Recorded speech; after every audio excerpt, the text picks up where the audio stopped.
Welcome to Master and Makers. This is a conversation with Johannes Torpe, a multidisciplinary creator whose work spans product design, architecture, interiors, and sound.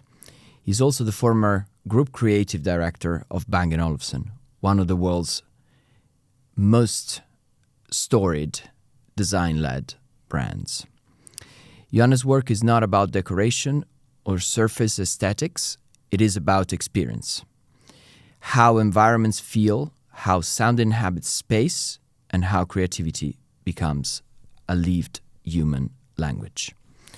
In this conversation, we'll expose how creative life is built, how vision is protected inside complex systems, and what it takes to remain original over decades of work. Please enjoy. Well, pretty interesting start for you, no?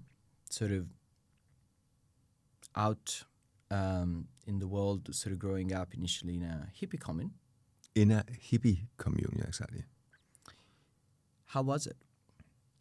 I mean, it's an interesting question because many of the journalists I've met in my life, the critical one says, they lead with the question, wasn't it a terrible childhood?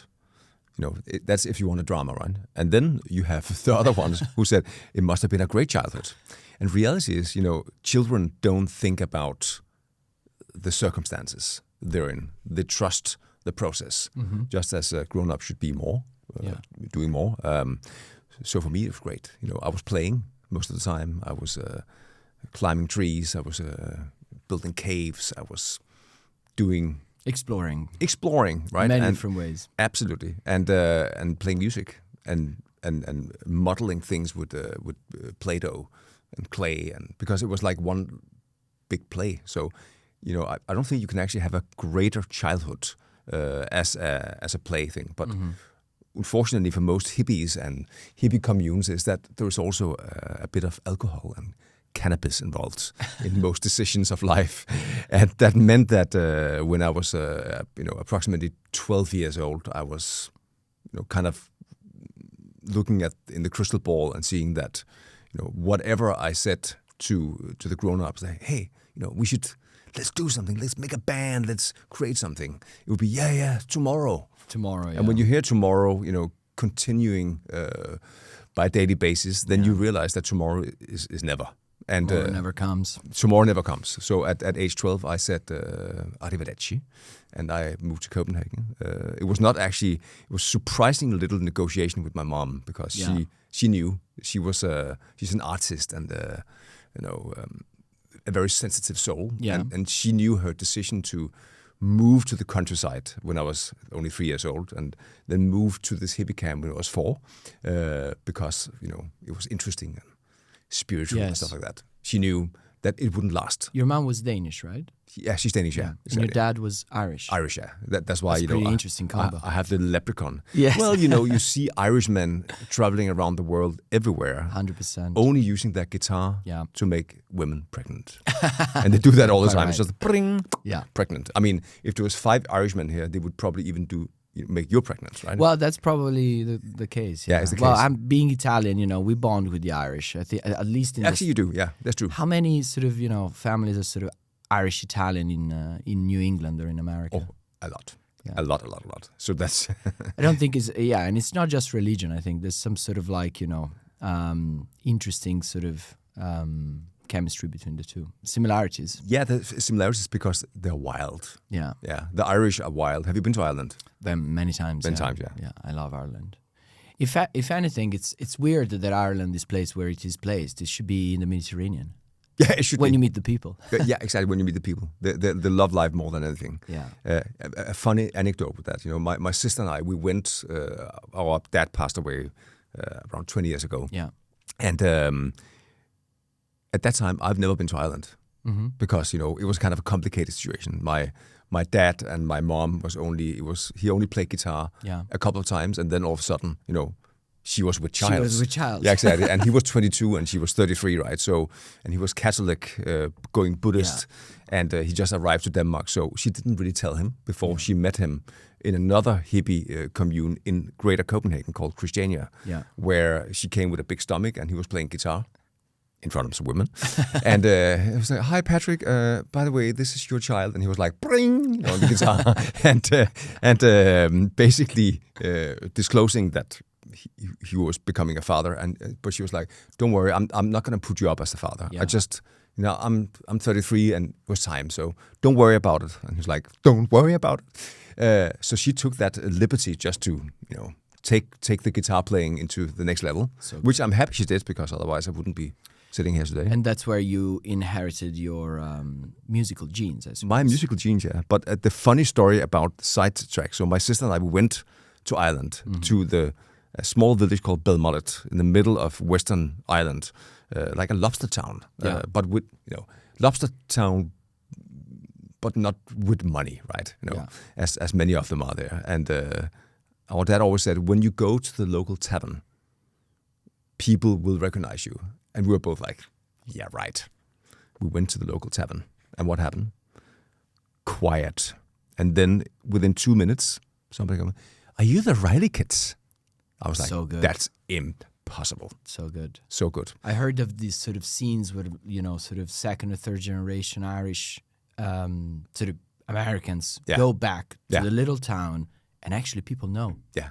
It's absolutely where fantastic. They come from. It's like Irish people have this aura, this energy, this power, this totally source of life, right? Yeah. And one more, we stayed at a local hotel, the local hotel there, and we had some dinner, sitting there, brother and sister, and then there was the other couple. It's like, "There's a lovely lady friend you have there." It's like, "Well, it's my sister." Yeah, she's your sister. Yeah. So the humor of the Irish is also fantastic, right? Great. So, but sidetracking the story back to the center. Totally. But it's fascinating, and I guess you had very unusual parents. You're a father yourself by now, indeed. What makes good parenting? What do you think makes good parenting, and how important is good parenting, in whichever way you want to define it, for anyone to have? I think every parents, they just do their best. Mm-hmm. That's it. Yeah. There's no recipe for being a parent, and whatever your parents tell you when you become a parent. Yeah.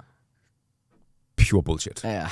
Because their reference point is different, time is different, and even people who had like kids like 3 years ago, they've kind of forgot, because I think our reptile brain is programmed to forget the suffering Totally.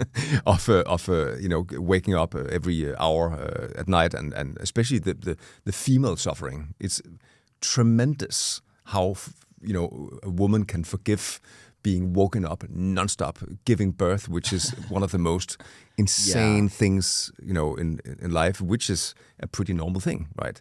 And we are just like, in reality, insignificant at that point. We just give a little bit of our data to that female 3D printer that creates a human being. I mean, how amazing is that? So I think in that parenting thing, I think for the woman, the bond is immediate. Yeah. For the man, the bond is also there. But once your child starts to talk to you and say, "I miss you," you're just like, what? The bond and the love is just like insane. And I think that's, in that sense, you, as a parent, all you can do is really, give, boundaries and freedom at the same time. Because if you only give boundaries, you also get a control personality, probably, right? Yeah, totally. But the freedom to play, I think that might be the most important thing. And then, it's great to have both roles, because both man and woman are important in that, creation of the human being. 100%. Yeah. Not from the our 1 minute of fame to give our DNA, but from until forever for a human being, right? So I think that's a really, really important thing. And I think the father and the mother role, I didn't really have a father role in the normal sense, because I had a stepfather who was a very smart man who unfortunately also liked to drink the booze. Yeah, he liked beers and a lot of them. And I remember when I think I was 7.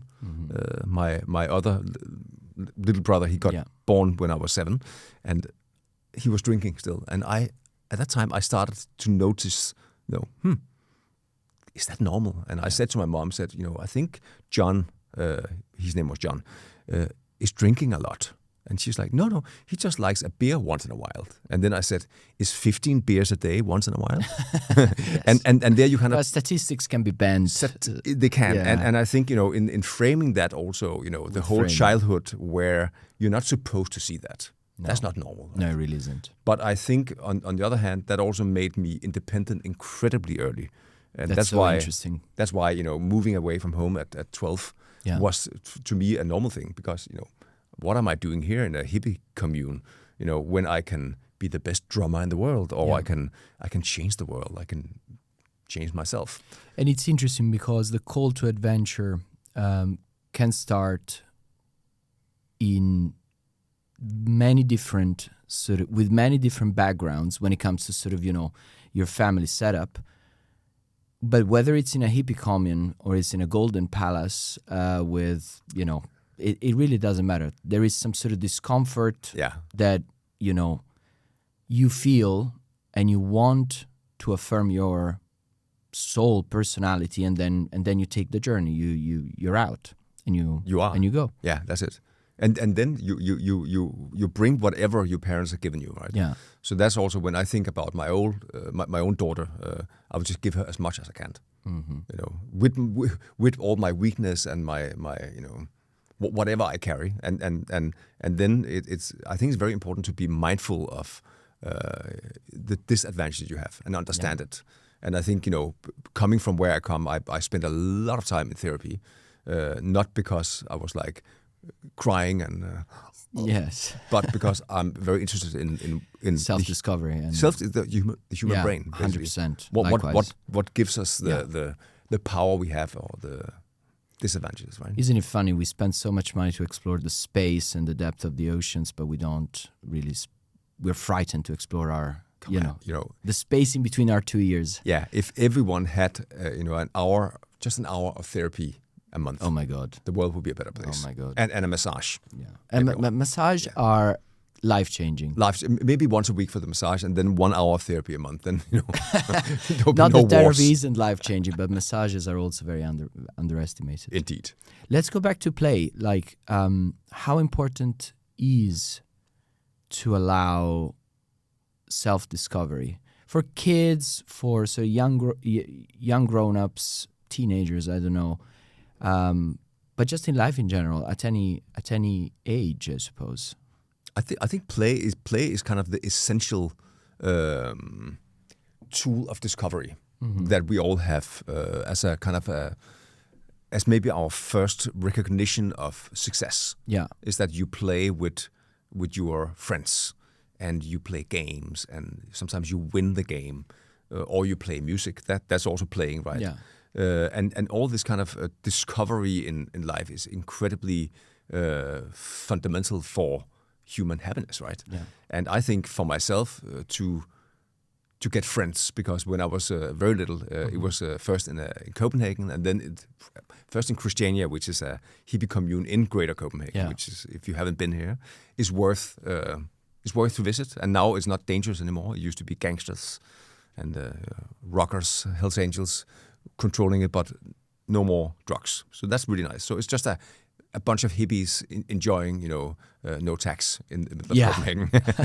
But at that time it was different, and that's why she moved to a small fisherman's village in very northwest of Denmark, and then from there to the hippie commune afterwards. And I think going from kind of like a solitude in the fisherman's village, with no friends, just my mom and myself and some people visiting, to go to the hippie camp where there was tons of kids. And kids are it's very simple. It's like, hey, do you want to play? Yeah. It's not like there's no formalities. There's no recognition of status. It's just like very straight. To go from there, hey, do you want to play? Mm-hmm. It just hit off immediately. And then I was just playing until I left, basically. So I also went very little to school. First, second, and fourth degree in elementary school, which wasn't actually elementary school because it was a free school. So you only went to school Monday, Wednesday, and Friday. Unless if it was really cold outside, you didn't go to school. and a dream. A dream and for a kid. Books. No, we don't do books. We sing songs. Yeah. And we do Play-Doh and we play music and we do sports. So it was incredibly free in that sense. Amazing. Resulting also that I moved away from the hippie camp. Mm-hmm. I could read, but I couldn't write. I couldn't calculate. That's fascinating. Because we didn't have that in Yeah. school, right? So I could only read because of a great book. If you heard about the author called Astrid Lindgren. No, I haven't. No, she's a Danish author. No, Swedish author. Swedish. She did many great books, but Yeah. one of them is called Brothers Lionheart. And it's about two brothers, a very Christian story. It's about two brothers that lose their parents, and then they have to survive together. Mm-hmm. And it's with Jesus Christ and all that stuff. Yeah, of course. But it's a very strong story. And my teacher, Margit, an amazing woman, great mentor for me. She read this loud for the classroom of, I think we were 2 boys and 20 girls, or something like that, right? Great. A great school. Great school, yeah, exactly. School. And we had that for Danish, and she was reading it loudly. And then she went halfway, and then she closed. And now, kids, you have to read the rest yourself. And I was like, but Margit, I can't read. So, then you better learn it. Here's a copy of the book. And then I was using the summer holidays of learning how to read because I really want to get to the rest of it. Yeah. And I think this kind of giving children an incentive to do something 100% is really a powerful 100%. tool. But I would say moving to Copenhagen at 12 and not being able to have the fundamental that every other 12-year-old have, that's kind of a different perspective. So when I started in a drum store at age 12 and a half, I basically, I had to, write invoices when I'm selling drumsticks to someone. That was your first job. That was my first job, yeah, exactly. And there, I was drawing the letters. There were people looking at me like, what the hell is going on here? But I was like, sorry, I can't write. Yeah. So I had to simply learn it by doing it. And, at the end of that, I would say after a couple of years there, at age 15, I did pretty well. I could also start to speak English because my father was Irish, so I got some stuff from there, maybe in the DNA also, right? Even though I still speak terrible Denglish. Apologizing for that, but it comes with the territory.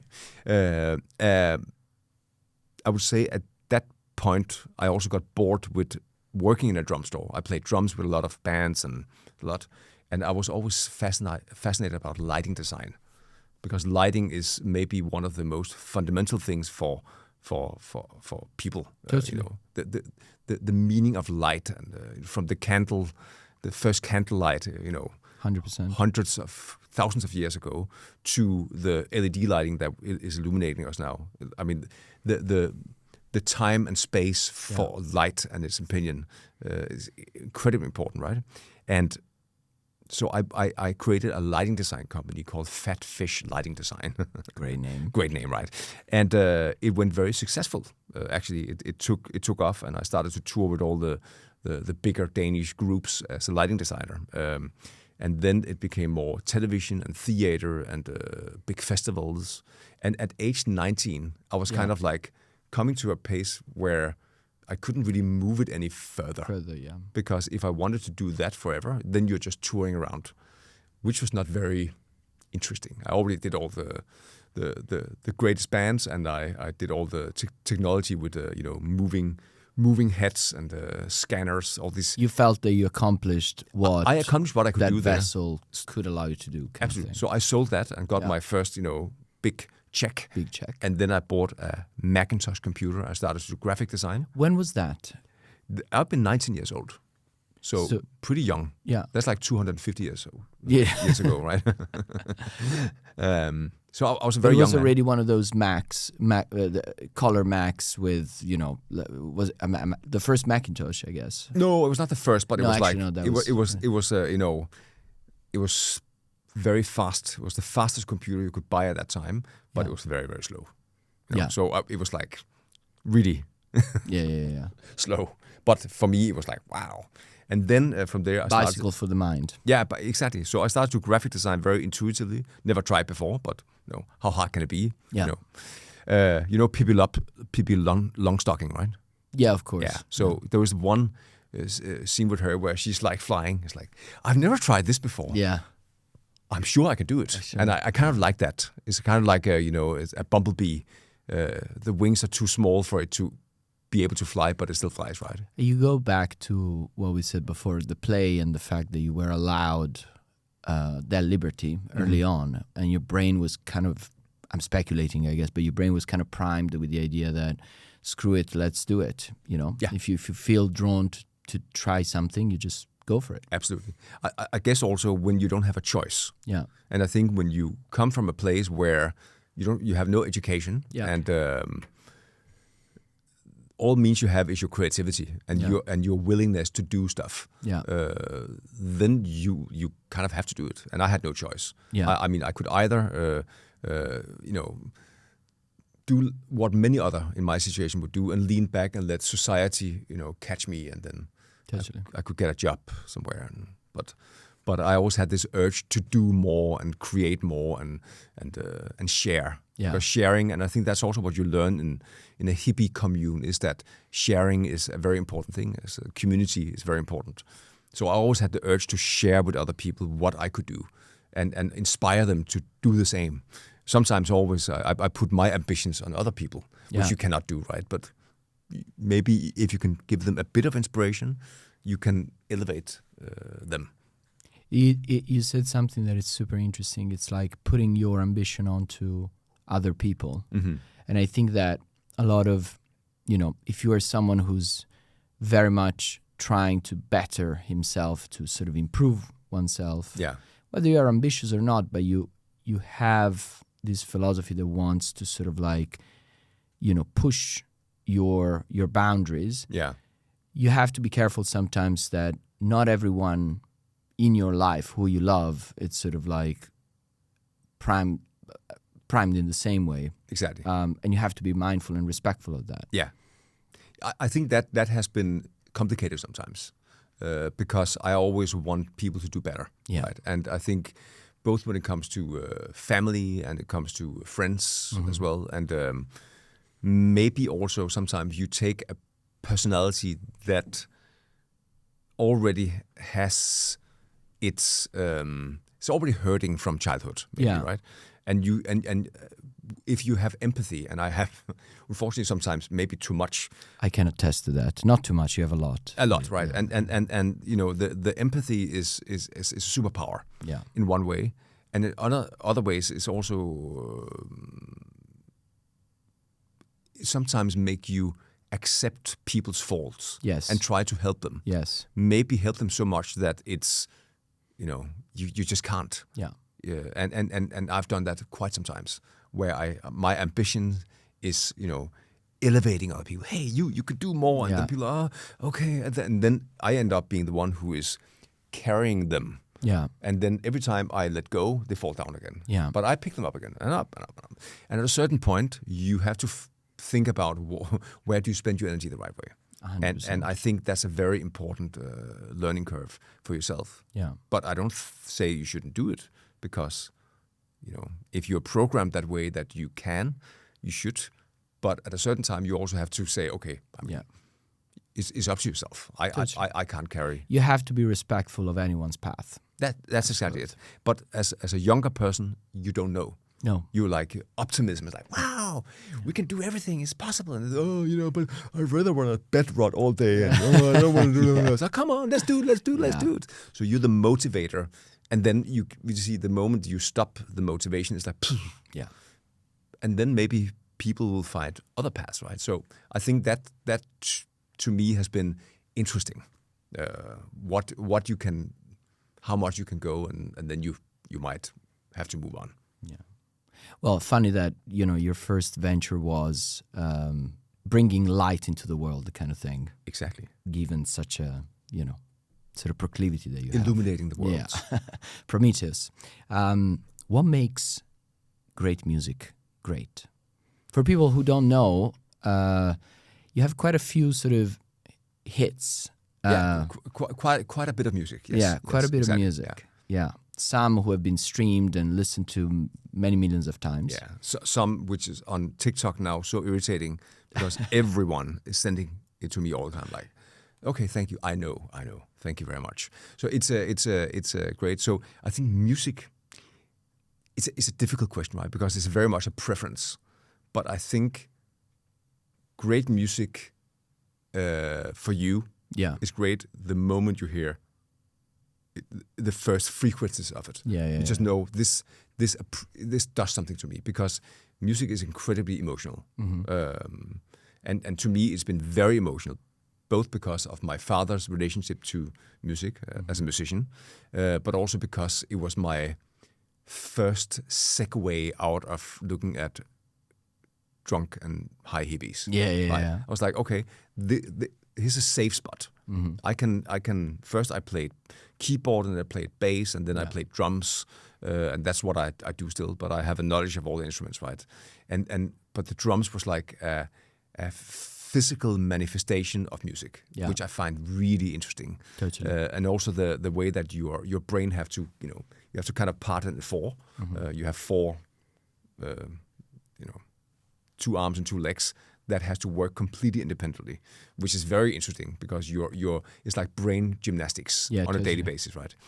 So for me, that was like a segue into something safe, and from there, the journey into music just expanded. Just expanded. Yeah. Really from the 70s to the 80s to the 90s, and into the zeros where I did electronic music, which is still where my, the energy is. Yes. But it's all coming from music from the past. And that's the interesting thing, is that you don't create you create something new, but you always look at the past to create something new.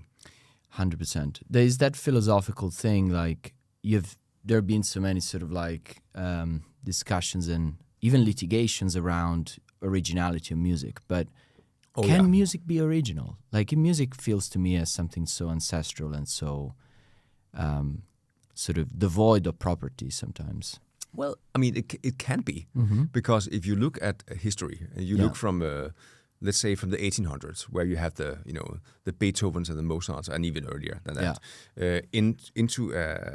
into the early 20s, not 2020s, but 1920s, where it went from, I would say, classical music into beats, or already at that time would like, swing, and from there into jazz, and from there into soul, and from there into funk, and from there into disco, and then along that way, rock came like as a massive attack from the background with like, So music can be original, and every genre inspires the next. Yeah. And even old genre inspires a completely new genre, right? And I think with the digital, music creation, it has completely changed the way that you produce music. Is easier than ever before. And now with AI, obviously, it's too easy in the sense that music has become a commodity. It's not something you deep felt have to do. You just have to prompt a piece of music. And reality is, in my practice as a designer and architect, we've been doing this for years, basically using this as power tools. But the moment that you let the power tool design for you, what's the point? It's a great tool, but the moment that it takes over, and that happens with music right now, where many of the hits, both in Sweden, I think the number 1 Swedish hit right now is a Danish AI person called Jonas or something like that. And I haven't heard it, but I read about it this morning. And I was like, holy shit. I mean, in America as well, it's been number 1 on the... So that's something, and I think maybe at a certain point it becomes so much a commodity that people start looking back and actually starting to be investigating the originator of the music. Who created this music? Look at the artwork, and maybe just we're going to get to the point where people will want to look at the artwork and look at music as a piece of art instead of a commodity. Because the commodity of Spotify, for instance, is to me, terrible. And I can tell you, before we had Spotify, before it was streaming, and it was maybe Apple Music at best, right? The early streaming, but still in a enclosed environment. The amount of money we made on music was insane. Insane. Now, it's nothing. Yeah. The only people who make money is Spotify shareholders. Totally. So unless the musicians want to become shareholders of Spotify, it's just a bad business to do music, which is terrible. But I'm pretty sure it will evolve in a new form. It have to.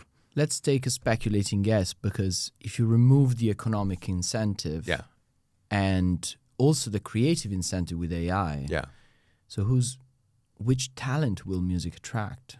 And will there be any talent going into music? There will. 100% sure. Because if you have the urge to create, you cannot, and I say you cannot not do it. That's beautiful. Right? Yeah. You have to do it. And then you have to do it in your way. If it is with the help of AI, and the AI prompting of music can enhance your talent, then be it. And if there's an audience for it, then be it. What can you do? But I would say it becomes more and more important to have something to offer the world. And I say that also as a designer and architect. And I think the moment where the big firms in the creative industries let go and let AI do a big portion of the work, it is already happening.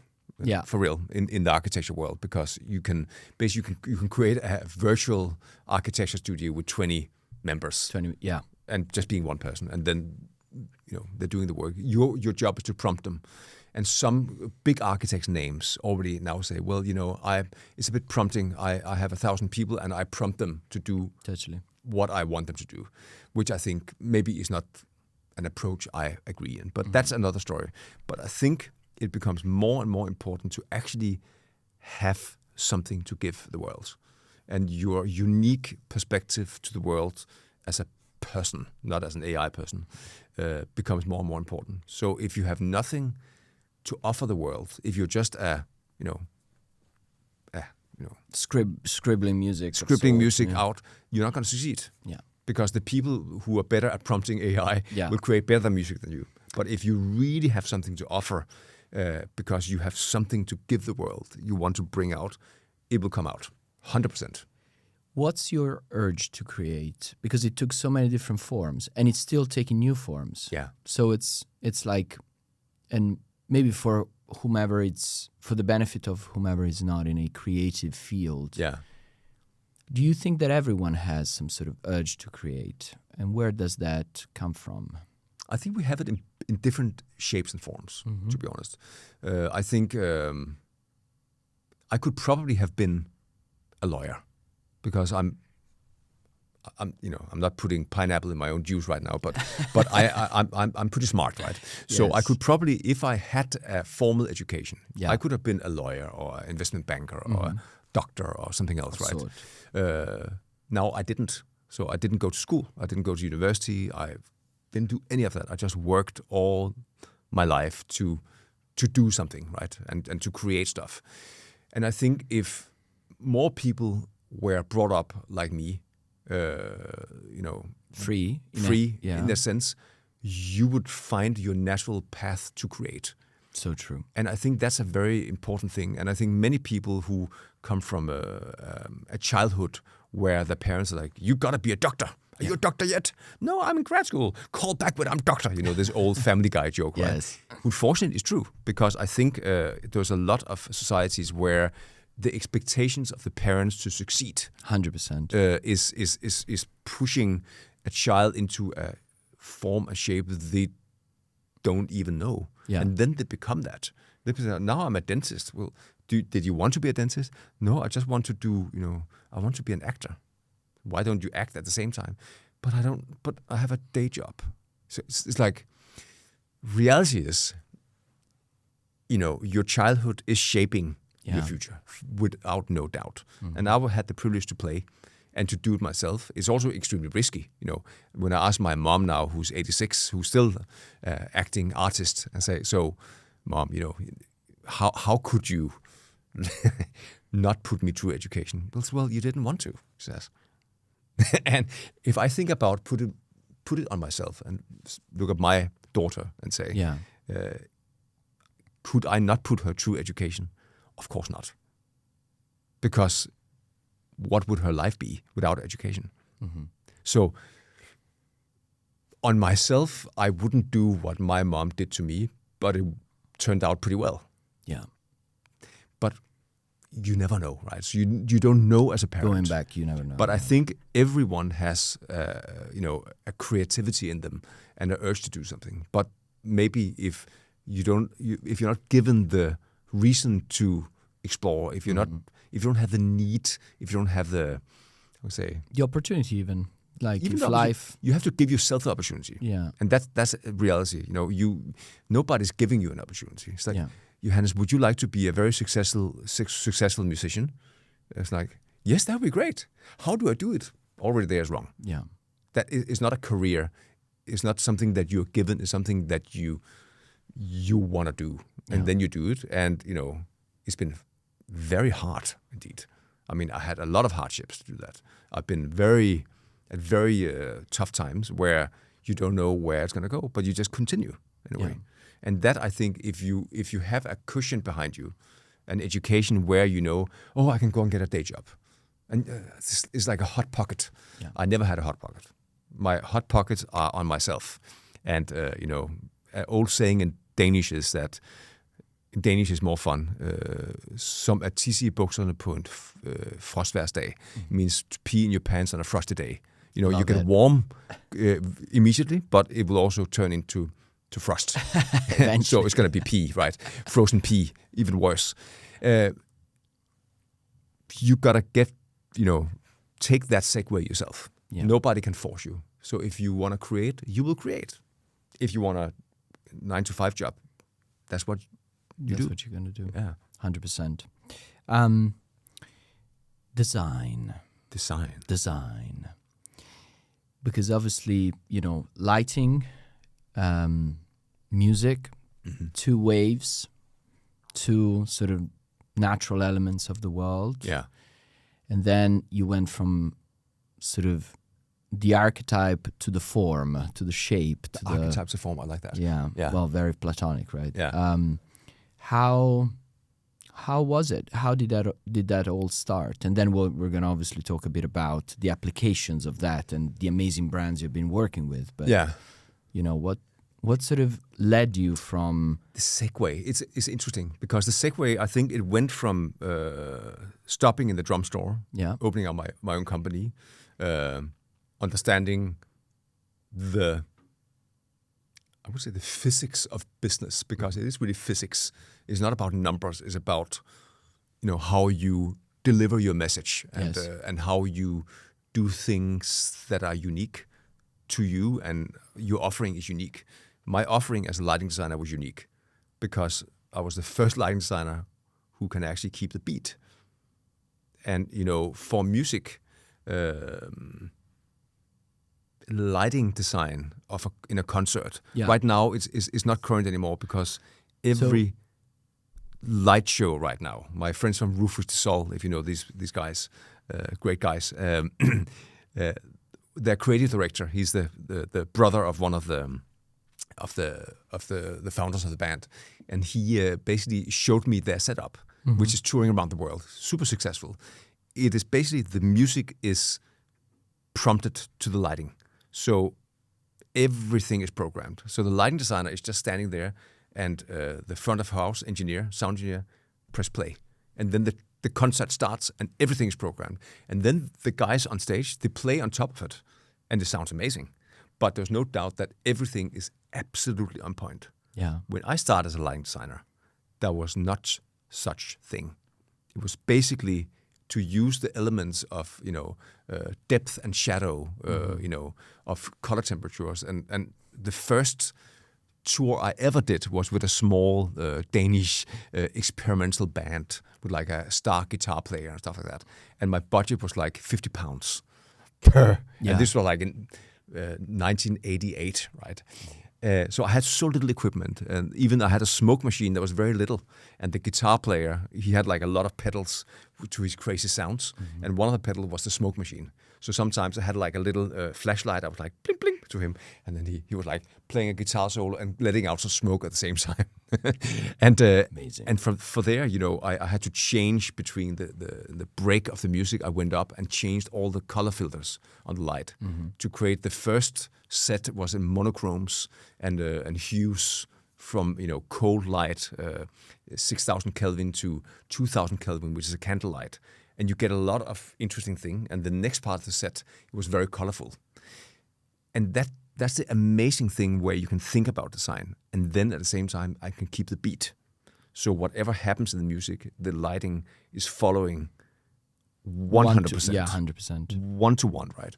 And that made me instantly successful, because all other lighting designers, they were more like making a nice picture and then it was saying for a song and there was a bit of blinking, right? But mine was dramatic, timed, ever-changing, constantly evolving. And that made the bands want me to do it. Totally. But from there, going into graphic design, doing a lot of record covers, a lot of, very quickly rising to the top of that as well, into doing scenographies for nightclubs, including the club flyers and the interior and stuff like that, into being offered to buy 25% of a nightclub complex here in Copenhagen. I went to that. I had, $1 million from selling my lighting design company, so why not? And I went in to buy 25% of a very successful nightclub that was unfortunately almost bankrupt. And I took, very green walking into it. We started, the ownership with a shootout, Hells Angels shooting at banditos at the nightclub. So good. So there was a great way to start. And from there, it was very lucky in the sense nobody was, hurt. Killed, injured? No one was killed. A lady, a guest, was hurt very badly, but survived and became a regular at the club after, forever free, by the way. What doesn't kill you makes you stronger, I suppose. Exactly, yeah. But that was maybe in the sense that happened, meant that we had to change everything from, saying, oh, this is great, we can make it happen, to saying, we have to close, we have to redo everything. So we bootstrapped, and we took 2 nightclubs and made them into 4 nightclubs. We created like a nightclub for, that was called The Kitsch, which was basically like a very kitschy nightclub with Barbie dolls on the wall and lots of color. And women loved it. And if women love something in the nightlife, then comes the guys, yes, right? Of course. Then we had a techno nightclub called X-Ray, which was like, with dancers in cages and everybody on drugs like this and drinking water from the toilet, and buying nothing, because they were all on ecstasy. They were all, And we're like, oh, this is so weird. Why don't people buy anything? Terrible business. So we closed that down, changed it into a very colorful, still called X-Ray, but only happy house music. Yeah. Very colorful. No darkness. Lots of lighting, lots of fabrics, a PlayStation room and a cinema that played, exploitation movies and Ross Meyer movies with big boobs and everything that was like very sexual, and that changed completely the business. Yeah. All of a sudden it was a great business. And then we made a VIP nightclub called NASA that was on top of that, where you could look through the windows down in the house nightclub, and up there was all white. So in that sense, I started from lighting design into graphic design into nightclub design, and the whole creating universes. And to me, it was very natural, because how hard can it be? I've never tried this before. I'm sure I can do it, like Pippi Longstocking. So in that sense, it was not intended, but it was very intentional Totally. To do it right. You took elements from different sort of chapters of your... Yeah. A bit like sampling in music. Yeah. You take, a beat from here and bass line from there and a vocal part from there, and all of a sudden you have created a new piece of music. And that, to me, was a very interesting segue into design, because it was by creating, it was by imagination, and you could see it work. You could see immediately what worked and what didn't work. Yeah. And that made me trust my guts in design. Even then, I did not have an education in design. Pretty extraordinary.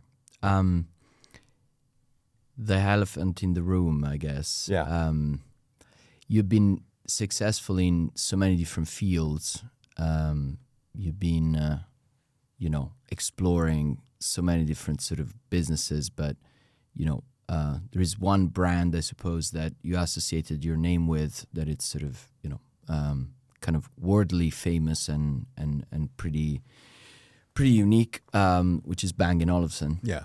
And you've been there for a while, a decade or so ago. And, 5 years, I think. My and you were their head of creativity, effectively. Yeah. How was that experience? And because to me, B&O looks like one of the most one of the brands with the highest possible potential, especially in a world where innovation is ubiquitous and pervasive. Yeah. But there's something there that is sort of not really allowing it to shine, and it's a bit sad. So I would say it's a unicum in the world. Mm-hmm. It's almost a unicorn, not financially speaking, but it stands. If you paint a picture of that consumer electronics work and luxury, yeah, it kind of stands alone. And standing alone is a superpower, but it also has its disadvantages. So if it was a brand that was creating handbags or shoes, yeah, and it was unique to the world, it would be, amazing. Totally. But it is creating beautiful products with electronics inside. And the things with electronics is that, in a world where everything is running incredibly fast, technology is moving faster than ever before, it's very difficult to compete. And you can only compete by the measures of luxury and design. Yeah. So if the design is not absolutely amazing and giving you chills when you look at it, like, then you can't stand out, because when it comes to the being a first mover in technology, as a small brand, you cannot be. Mm-hmm. You look at the car manufacturers. Look at Aston Martin. The engine is Mercedes, and Ferrari. Ferrari may be the other unicorn in that sense. Yeah. Because it has so much heritage breadth, and it's just, as a business, so well run. Mm-hmm. And that makes a lot of a difference. But also, it is a car business at times where people are collecting cars, right? So in that sense, and consumer electronics is not something you collect in the same way. It's not like you buy a TV and 5 years later you can sell it for twice the price, right? Because it's so it's a different kind of business. But I would say, being Danish, I can speak for all Danes, and I can say that Bang & Olufsen has a share for every 6 million Danes. Well, 5.6 million. Yeah. Right? So meaning that whatever Bang & Olufsen is doing, everybody also have an opinion, because they feel like shareholders, which is pretty unique. You don't find many brands where people feel so opinionated. National identity within one brand. And pride, exactly. Yeah. If you take in the furniture world, there is like Fritz Hansen, which is a big Danish furniture brand also, who I would say got famous with great masters like Wegner and Arne Jacobsen and these great architects of the past. I mean, the reality is that they are creating very little new products because there's no technology. Yeah, and they run a pretty stable business. It's like 500 million DKK a year, which in dollars is what is that? It's $100 million. No, $80 million. $80 million, more or less. And that in the furniture world, it's pretty good. Pretty good. And the shareholders are happy and so on. And they do next to no innovation. Yeah. And why? Because a chair is a chair is a chair. There's a lot of assets that need to be seated, right? And that is lucky for them, because they don't need to put any technology in the product. Where Bang & Olufsen tons of tech. tons of tech. And if you need to compete on, let's say in-ears, for instance, which is something that most people are using, you are competing with Apple Totally. on something. So what is your differentiator to survive in that market? It's a very difficult thing. It's interesting because, Denmark has given to the world a lot of, or quite a few luxury brands. Yeah. Whether, somewhat, most famous, somewhat connected to the home. Yeah. But Danish culture is, it's very much about understatement and very much about not sort of raising your head. For sure. Too much. So Yeah. how did that happen? Well, the thing is, now you say luxury brands. Yeah. Reality is, none of them has been born as a luxury brand, right? Fascinating. And you could say also, Hermès has not been born as a luxury brand, Yeah. right? Louis Vuitton, it was not a luxury brand. No, luggages. Luggage, yeah, exactly. Gucci. In doubt if Gucci is still a luxury brand, but that's another story. Was not born as a luxury brand. You Prada was born as a luxury brand. Well, then Intended, right. right? That would have been the segue to my question. What's luxury? Because it's becoming a hateful word almost. At least for me, it's becoming sort of it's cheapening itself in the meaning. It's so overused. Yeah.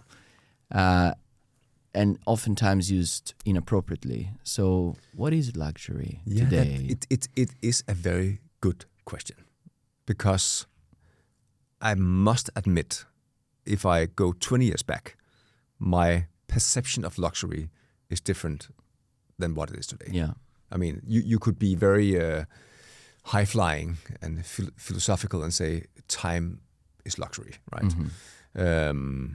And if we don't talk about brands, because if we deduct that, I'm 53 now, just turned 53. And to me, now time is really luxury, because I can see, there is once you turn 50, you can see on the other side of 50 is 100. Yeah. Right. And, maybe I'm privileged to be 100 or more. I mean, that's what I promised my wife, at least. As well as my mom, she promised my daughter that when my daughter turns 18, she turns 100. And they have birthday one day from each other. So they can have a birthday party together, 18 and 100, 118, right? I think that's a way of putting your mind out to that time is luxury.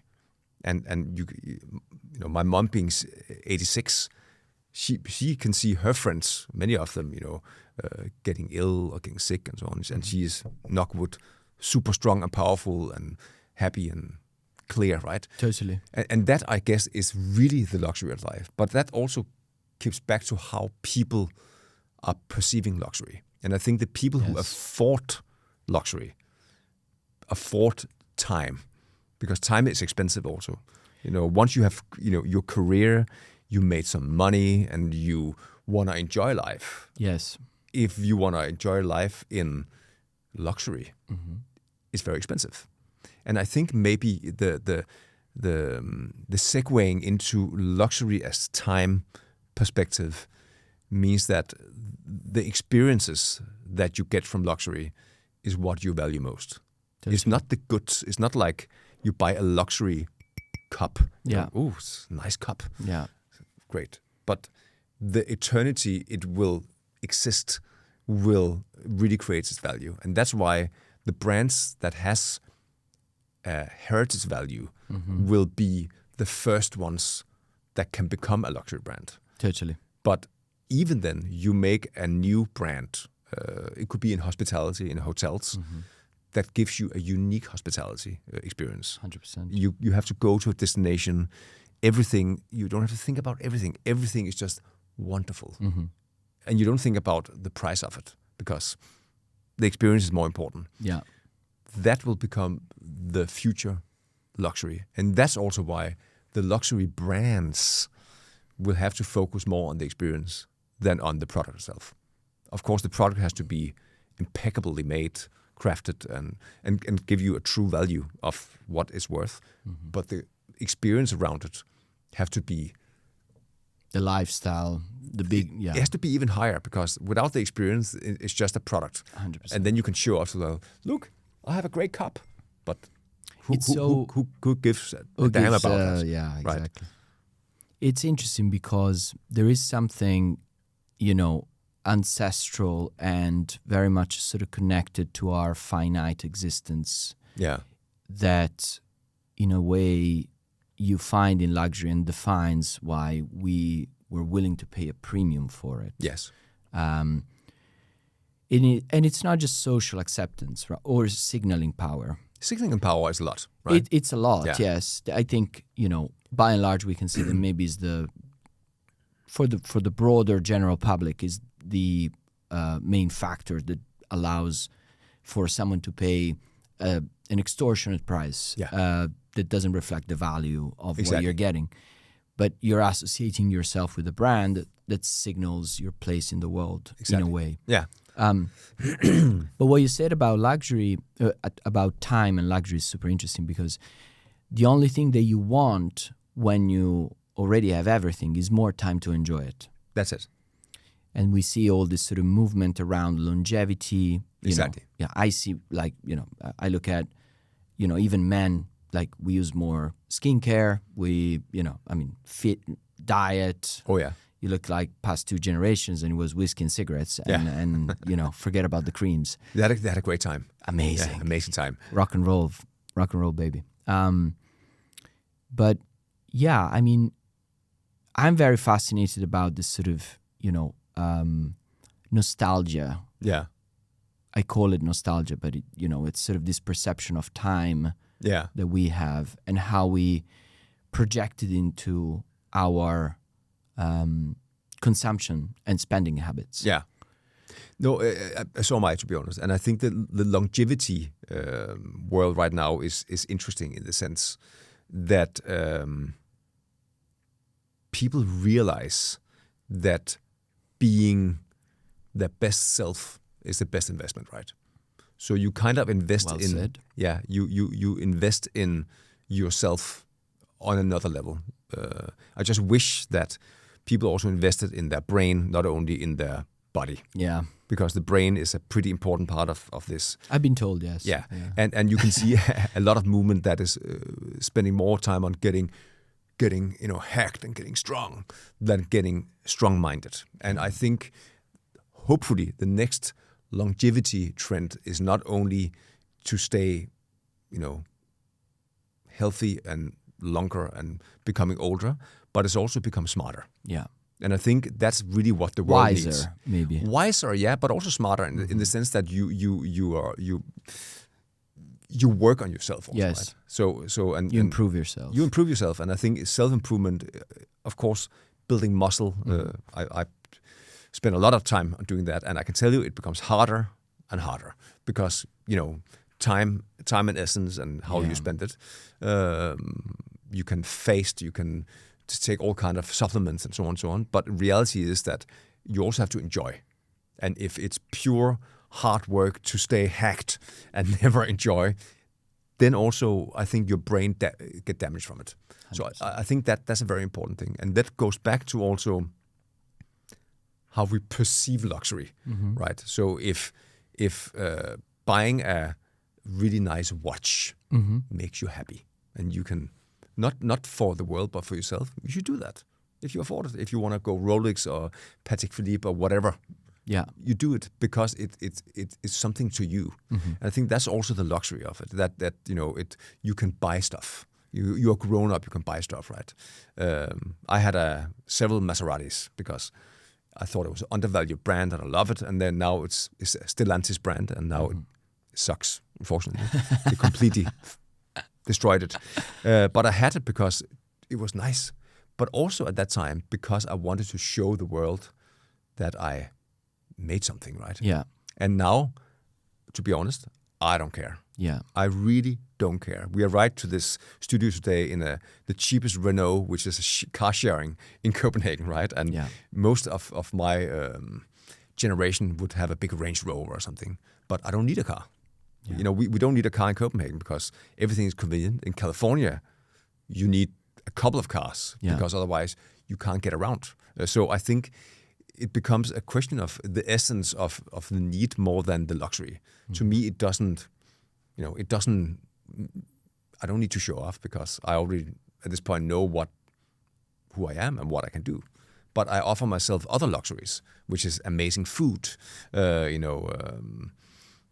travel in style of convenience because I like that. Yeah. You know? So luxury changes throughout your life, and for the imposer, the first money you make, you want to show the world. Yeah. And from there, it probably will change. And when you get become a parent, it definitely changes because you rather want to put your money towards, you know, the next line, which is your children, right?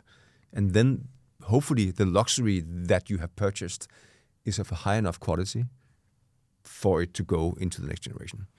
And that might be a very important choice when you choose luxury. That has 100%. To be something of quality.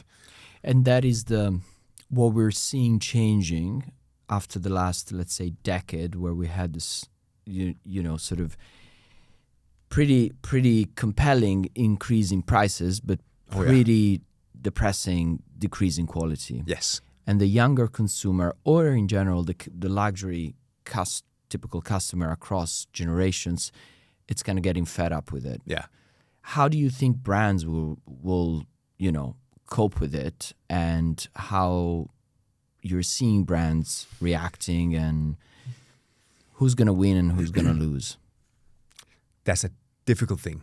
And the reason why it's difficult is that when you are independent brand, if you are one brand, like Aston Martin was, for instance, right?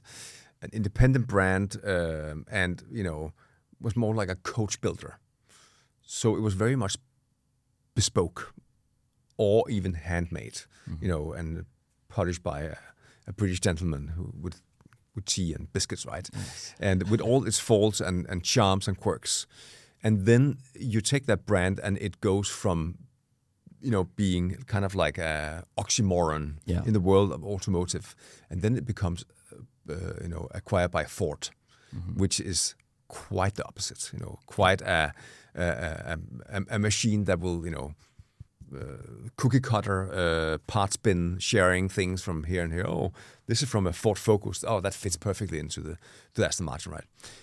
Already there, you take away the pedigree of the brand, and you mass manufacture, and you commoditize the brand, and there you lose some of that unique being, and that's the very difficult thing. Scale, basically. Scale, right? And as a luxury brand, either you stay petite, unique, and you have, you know, you protect the heritage, and you work within that field, and you don't try to compete with, you know, huge companies. Yeah. Or you realize that to become that, you have to be Ferrari. Yeah. Because Ferrari definitely went through a lot of bounces up and down.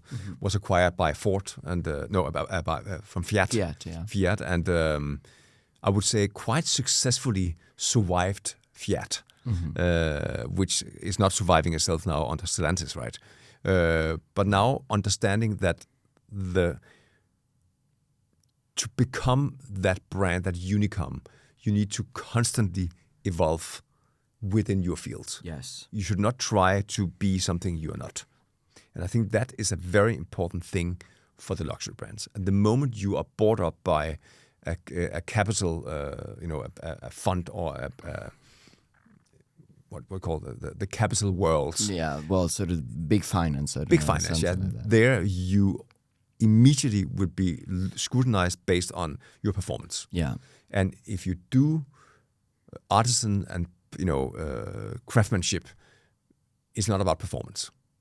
It's about perfection. Yeah. Performance. Mastery. Yeah, mastery. Performance, financial performance, you know, forget about it. Because if you go into that, you take away that unique thing that the brand has. And I think Hermès is a good example of that, because it is still keeping to its original shape, saying, oh, this bag, well, it takes 2 weeks to make it by one person. Makes everything by hand. And sometimes we have to throw it away, and then there's just a delay. That's how it is. I mean, on the other hand, they also have more mass-manufactured products, but I would say the quality control is very high. Yeah, it's good. And they're not going away from that. And if they had become a LVMH or Kering brand or a Richemont brand, they probably would not be what they are today. Yeah. And they probably wouldn't be a good business as they are today. They probably would, for a little bit back to the peeing in your pants on a frosty day to keep warm. you immediately say, it's more successful now. We make more money. But down the road, I'm not sure it's the right thing. How can sort of, new emerging brands within the sort of high-end craftsmanship or luxury world can enter the space and grow successfully whilst competing possibly with the big groups? Yeah. Whilst keeping, true to their level of, mastery, quality, and, their ethos, really. I mean, I think there's two ways. One way is to have incredibly deep pockets. Yeah. Right? Have money with you from home and start with that and start understanding exactly what you want to give to the world as a brand. And you build that up as a branding culture. Yeah. And you can see many successful, Gentle Monster is a good example of that, where it's about newness. It's about always recreating. It's like sampling. Yeah. It's a bit like, music, except AI. You want to create something new constantly. So you took what you created before that was already a sample of something else, and you resample it, and you resample, and you resample, and you make environments that constantly change as an experience. So people come back and say, wow, it's new, wow, it's new, wow, it's new. You change your logo. You're not even true to your branding. You keep your name because somebody needs to know who you are, but everything else is up for grabs. Yeah. That's one way, which probably, I don't know, because Gentle Monster is a pretty new brand, but it's a little bit like the bumblebee that shouldn't be able to fly. It still is, and it still is successful in the sense of the newness. That's one way. Or there's the artisan's way, where you have an offering to the world that is uniquely yours. Yes. And you know how to create that. A bit like an artist, saying, look at that painting over there. It's like, yeah, I made that painting. And only I can do that painting. You think maybe your 3-year-old can do the same thing, but no, only I can. It's actually from a Danish artist called Per Arnoldi, very famous guy who makes art, and he loves himself so much. Yeah. And that is, in many ways, you can like his art or not, but it's uniquely his. Uniquely his. And maybe, because it's so unique, that's why he has been successful. And that's also the same for brands. He crafted something. And if you craft something that is uniquely yours and is intentional that it's yours, and the world will recognize, say, wow, this has a true, unique value, and it appeals as a luxury product, then it can become a luxury brand. And then it probably can survive for 100 years easily and outlive the where it originally came from. That's super interesting. Which are to you the most important principles that, let's say, your principles as a designer, which are the most important principles around creating an amazing product or an amazing brand? A few principles. Yeah, I think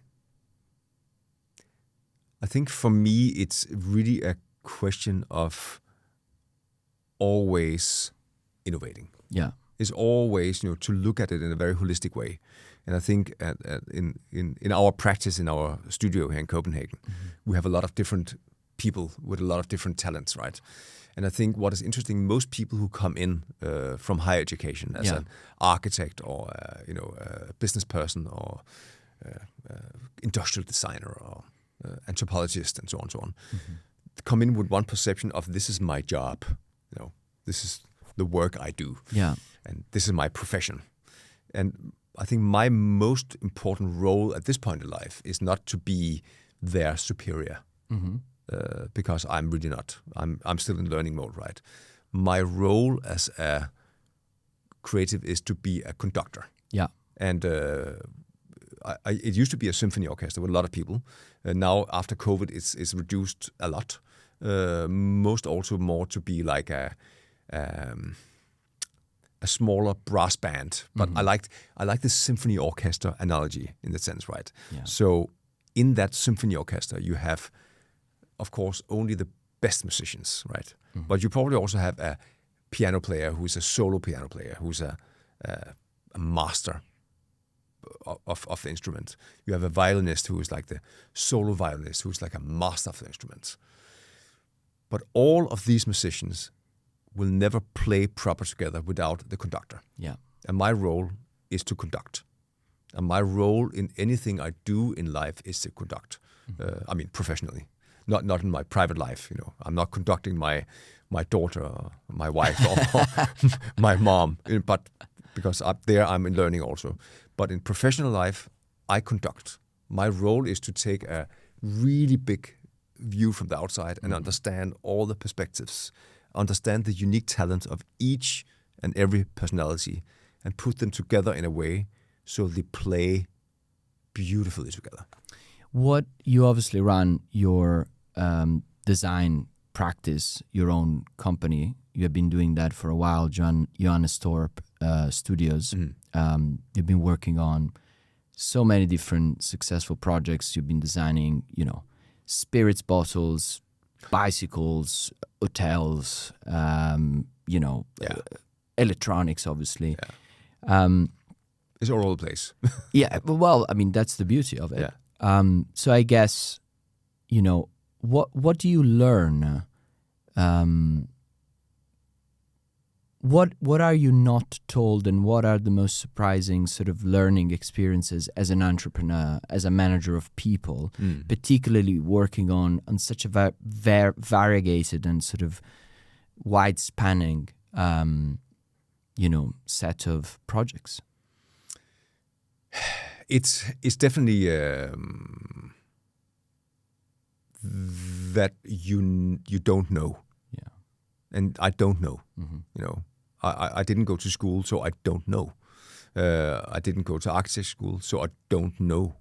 And the good thing about not knowing is I don't know what the rules are. Yeah. And if you go to architecture school, the first thing you learn is those are the rules. This is how you do things. This is history. This is that construction, that construction, that construction. I just don't know. So when I go to the team of architects, I come with the only thing I know is what I have learned from doing it. So I haven't been, nobody has taught me how to do things. Yes. And that means that my brain is kind of like unbiased. So I go into it and say, but here the architect should be like this and that's but it could also be like this. Yeah, but this is... It's like, I don't care. Because I think that if we go in this direction, maybe we create something that is unique. And, architects are, by definition, schooled to be critical about absolutely everything. Yeah. And I'm not schooled, so I'm not critical. I'm incredibly open to everything. And I think that is the winning success, is that when somebody says, oh, you can't do this, then I say, well, Pippi Longstocking said, I've never tried this before, I'm sure I could do it. and I think that's a very important thing to go into life. But that also means that I get a lot of, no. But I would say successfully, I have proven that, in conducting people and get the best out of each and every member, you can create more than the sum of its mass. And I think that may be the most important learning curve. And that's something I put into everything I do, simply. That's amazing. Can you rewire someone's brain out of, the norm and, you know, the way things are done. Is that possible? No, definitely not. But you can, if you are interested in rewiring your own brain. Mm-hmm. You can definitely do it. But I cannot. No, of course. Rewire the people I work with. Mm-hmm. But what I can do is I can surprise them by putting them in situations where they come out of their comfort zone. Yes. And by that helping them seeing that there is more than what they know. Mm-hmm. And one good example is that we just it's a couple of years ago now, we designed the Danish trains of the future. Yeah. Which is the biggest infrastructure project in the history of Denmark, to be honest. Apart from the bridge, between the countries, that was more expensive. But this is a 30-40 billion crown train project. And the responsibility to design that train is something we won in an EU tender with a manufacturer, and because now you are Italian, right? And guilty as charged. Yes. So the last train Denmark got was called the IC4 train. We had IC3 trains, which is intercity, is IC, which was a Danish designed and built train, very successful, not particularly fast, but very sturdy and solid product that still is on the tracks today. Mindful, it is over 45 years old. Mm-hmm. The next train was designed by Pininfarina, very famous for sports cars, and built by Alessandro Brera out of basically a Fiat company. Fincantieri, all these companies.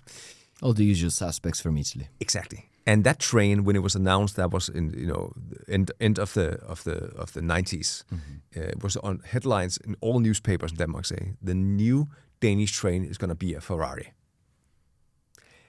And that by itself, I was like, a Ferrari. A Ferrari is a car that you treasure, you polish, and you have it in your garage, and you take it out for Sundays, and you show off to your people.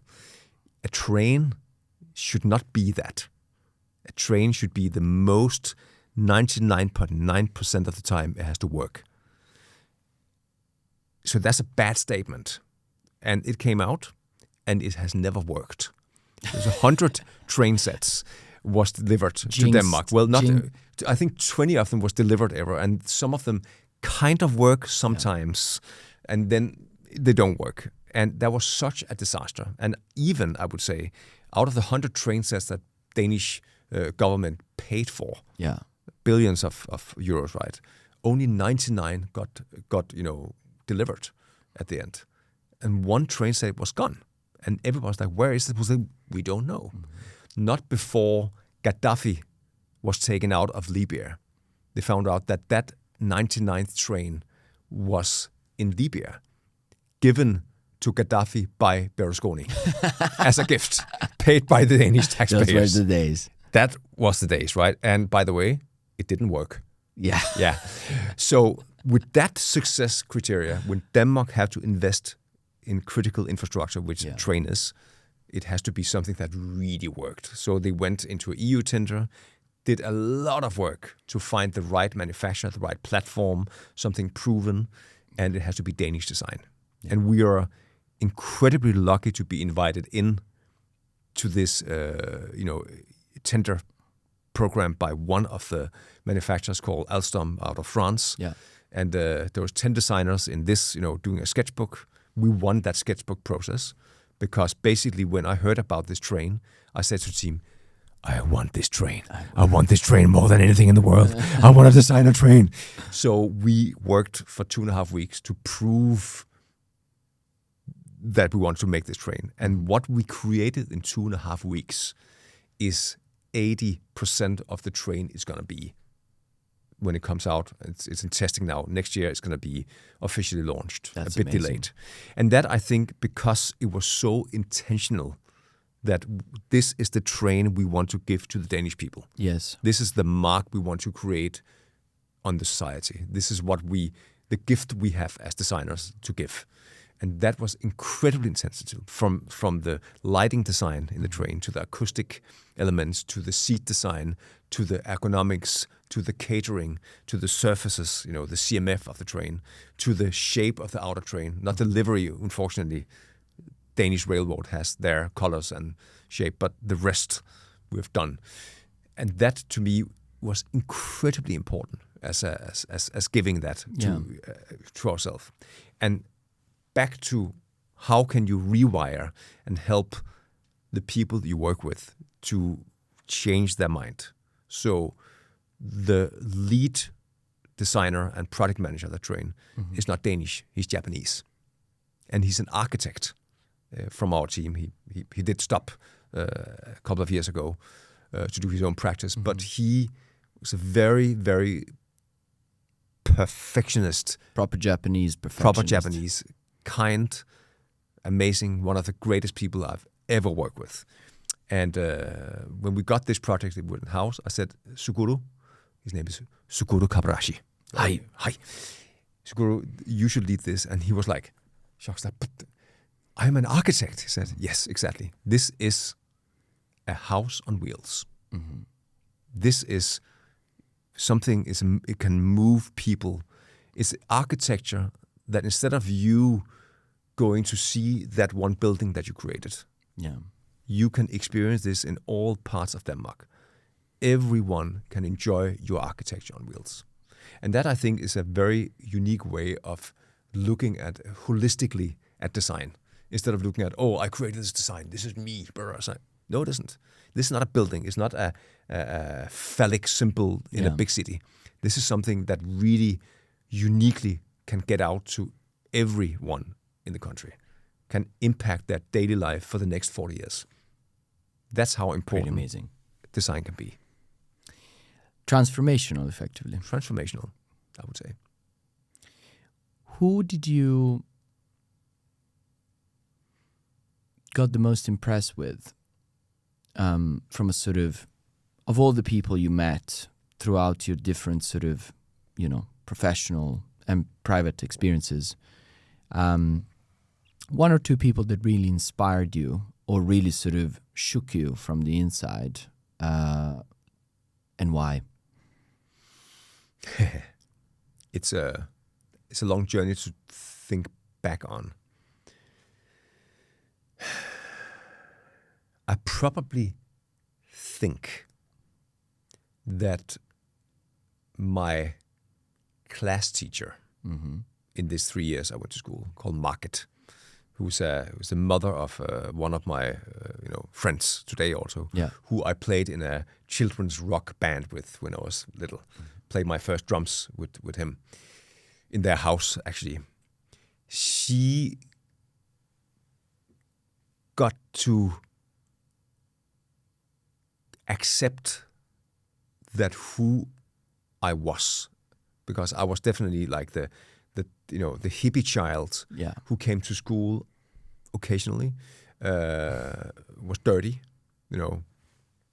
dirty hair, holes in my clothes, homemade sweaters, and all the other kids were like maybe farmers' children or people who, with education. And I came there, I was like completely different, but also probably unique in that setting. She was the one who gave me that, without saying anything, that understanding that was okay. It was okay to be me. I didn't have to fit in to, the society. Yeah. She's also the one who never told the government that I didn't come to school. And what is interesting about that is that many years after, it actually bite me in the ass that I didn't go to school, because when I want to, my wife is American, and then we wanted to get married and move here. I couldn't do family reunification with her because I didn't go to school. No way. Because if you don't have at least a elementary school examination, you're not a Dane. So I basically had to go out to the VL groups, which is like the Danish society top tier, and ask other people, say, who owns a language school, because I had to go to language school to prove that I could speak, read, and write Danish. But in the sense that she kind of protected me from that. Yeah. Because if she said to the government that science, this guy is not going to school, I would probably be taken away from home and put into forced learning, right? Yeah. So in that sense, she later in life impressed me very much, because I knew her. She passed away a couple of years ago, sadly. But she always encouraged me to do what I did. Also later in life, through my friend also. He always said to me, my mother is like sending her love. In this sense, it's truly impressive what somebody in early life can give you later. Yeah. And even if your mother give you unconditional love, and your father might do it also in that sense, and your family support you, but that a role model early in life can segue you into realizing that what you do is okay. That's very, very, very important. That's kind of the earliest, I would say. That's amazing. Yeah. Couple of last questions.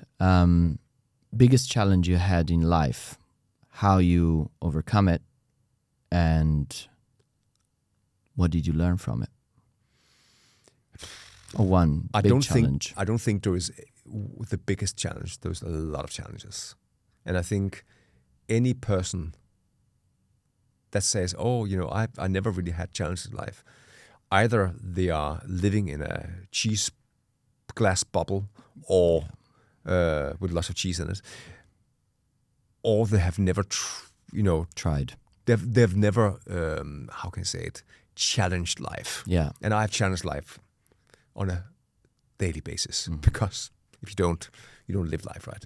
So I think there's been a lot of challenges. I had a lot of family challenges, a lot of challenges with money, which is maybe one of the things that you don't expect. You expect it in business life, but in your family you don't. And without going into the details of that has been by far the most heartbreaking challenge. Yeah, because in life, in business, people choose money easily. In family, people should always choose family, not money. But unfortunately, in my life, I had an important, I would say, break in time where my business partner, who also happened to be my family, at a certain point, choose money over family. And that to me was a very hard thing. And very hard thing in the sense that also it made a deep impact in my family life for a long time. And it's taken, a long time. Yeah, a long time. 15 years to get where I am today, and be, one thing is forgiving and saying, I forgive you. Another thing is that you get reminded very often about the situation. Yeah. Also because people are like, hey, how's it going with, so and so with your family member? I'm just like, I don't know, because we haven't spoken for 12 years.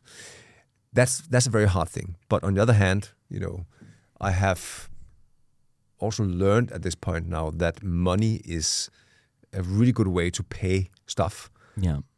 But if somebody chose money over you, it's not worth looking back at anyway. You gotta move forward. Even then, it would take you, years and years and years. At a certain point, you just have to move forward with it. Even it's heartbreaking. Life is more important, and the people who will choose you over, money is more important. If you could design anything or work on any project, what would that be? That's a good question. I really don't know. I really don't know. We go back to not knowing. Yeah, because it's, I think the exciting things about designing. So if you design for yourself, it's typically the most difficult thing you could do. Right? In what way would you design for yourself? Yeah, so if you have to brief yourself and say, Johannes, design a cup, I'll be like, that cup can look in so many different ways. Yeah. You know, give me a framework, give me a bracket to design within. Okay, design a cup with a handle. Okay, that helps a little bit, right? Design a cup that can contain, 250 milliliters of liquid. Okay, that gives me boundaries. And that what is interesting about design is that, design is never better than the brief you're given. So in the other end, if somebody is giving you a brief, if they don't know how to brief you, you are literally left wondering on how to start or end this design. So the more direction you're given, or the more a frame you're given to work within, the more clear your process can be and the more ensured you can be of the outcome. Yes. Will it be the perfect outcome? Probably not, because design is always about compromise. Mm-hmm. The best compromise to get it to where it should be. And many say, it's about perfection. But what is perfection? Yeah. You can look at the most beautiful people in the world and you say, this supermodel she's perfect. I'm pretty sure if you ask her, she's not. There is a point of her body which she's unhappy with. Her insecurities are larger than life. And the same goes for things. They will be perfect for the recipient of some reasons, but perfection has always involved a lot of compromises to get there. Yeah. And if you're good at giving a brief, then you're also good at discussing on how to get to the best compromise to create the most perfect outcome. Beautiful answer. So life is about compromise, and the best compromise will create the best design. Amazing. All right. Last question. I'm very fond of a program that was on the BBC, maybe still running on the BBC. It's called Desert Island Discs. And at the end of any interview, you would be asked, what would you bring on a desert island? Yeah. Like 2 or 3 items.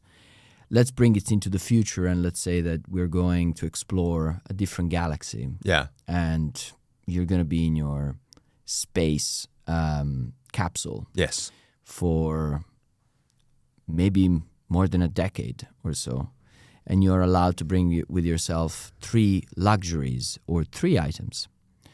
Which items would you bring with you? A Rolex Daytona? No. No. A Ferrari. A Ferrari, exactly. And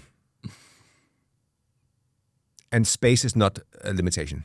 In space is very important and very expensive. You have a big capsule. A big capsule. Like big, like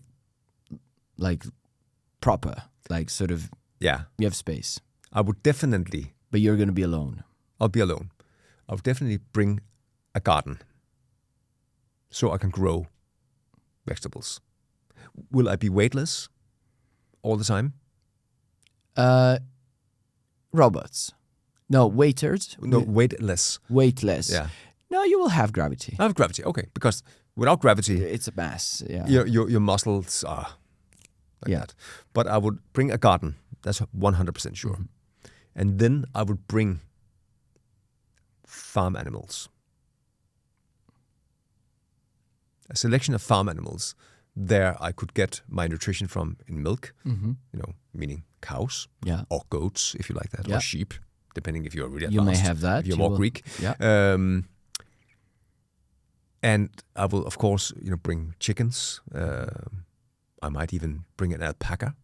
Because I would like to very sweet alpacas. Yeah, exactly. I would like to, and now you didn't say 1 3 No, things. I said 3 Yeah, we're still in the farm animals. Yeah, exactly. Camp now. An alpaca because I could do a sweater. Might be cold in space. And I would definitely, that I could cook. That was a necessity. And then I would definitely bring literature. Yeah. A big selection of things I could read to keep my mind busy. Because I think that might be, the three most important things. And you might, if you ask other people, they might say, "Oh, I would bring my watch and I would bring, But I think, this is a longevity question, right? Yeah. You need to be able to survive. So what is your means to survive? This has been truly fascinating. Thank you so much. It's my pleasure. I've really, really enjoyed it. And likewise.